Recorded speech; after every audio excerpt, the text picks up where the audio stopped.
مرحبا بكم شباب.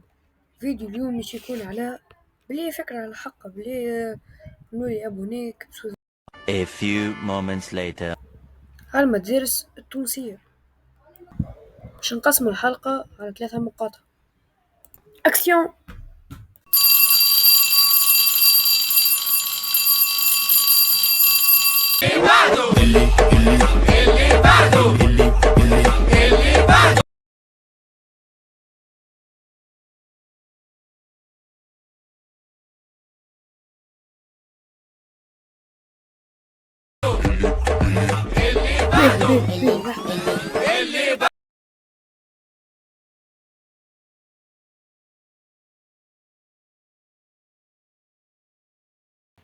في تونس تقوم 8 بتاع الصباح، تمشي للمدرسة، تدخل الكلاس، تعمل روحك عاقل، تشد بلاصتك انتي وصحابك، تبدا تحكي انتي وصاحبك، تشوش انتي وياه، ومسكين يبصي هو يخرج جوا رمضان وانتي تقعد، والمصيبة دور على صاحبك الثاني وتشوش معاه ويبصي هو زاد.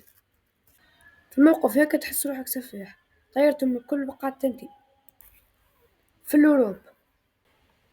الأوروب تقوم 8 بكل نشاط وحيوية، وتمشي للمدرسة، تدخل الكلاس انتي وصحابك، تشدوا بلايصكم، تبدا تشوش انتي وصاحبك، تشلق بيكم البرافا، تخرجكم منفوع من غير ظلم، تخرجوا الزوز، تعطيكم استدعاء ولي.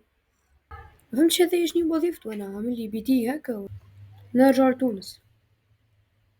مستحيل ما تلقاش في مدرسة حالة حب ولا حاجة، لازم في كل مدرسة تلقى زوز كبروات مع بعضهم ديما يحبني نحبه، ولازم تلقى هذه في كل طاولة.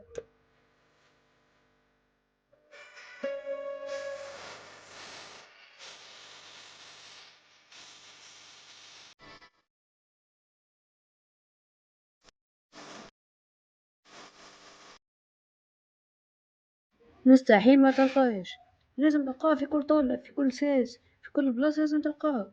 فما حاجة أخرى مهمة زادة، لازم معاه في كل كوبل على قد ما الطفل يبدا مزيان على قد ما تبدا الطفل العفشة، ولا العكس. مثلا تبدا هذه صعبة هذا اللهم لا شماتة.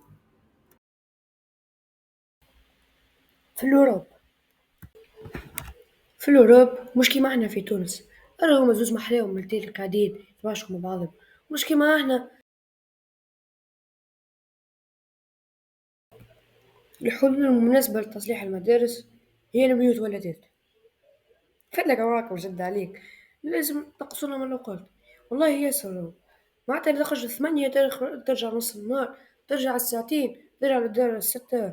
ياسر والله ياسر، نريقلوا لنا التلميذ التونسي يقرا من 8 ل 6 ومن 2 ل 7. Un enfant de 15 ans يعدي 26 devoirs في 6 semaines، في العام يعدي 78 devoirs. وهذا الكلام هذوما كان يقرا ما يعملوش دي اكتيفيتي. ظهرت ضربي نعاركوا معروك وتلامذة فايدة من القراية. تعاملوا مع دي زيليف دي زيتر هيومان. انا بيدي مانيش روبو. أعوام والحال هو بيدو، نهار بعد نهار والتعليم في تونس يزيد ياكل كف. اللي نفكركم رتبته 84 في العالم، واللي ما يهمه كان في المعادلات وش هي مطالبة باش نقري 163 ساعة في 148 ساعة.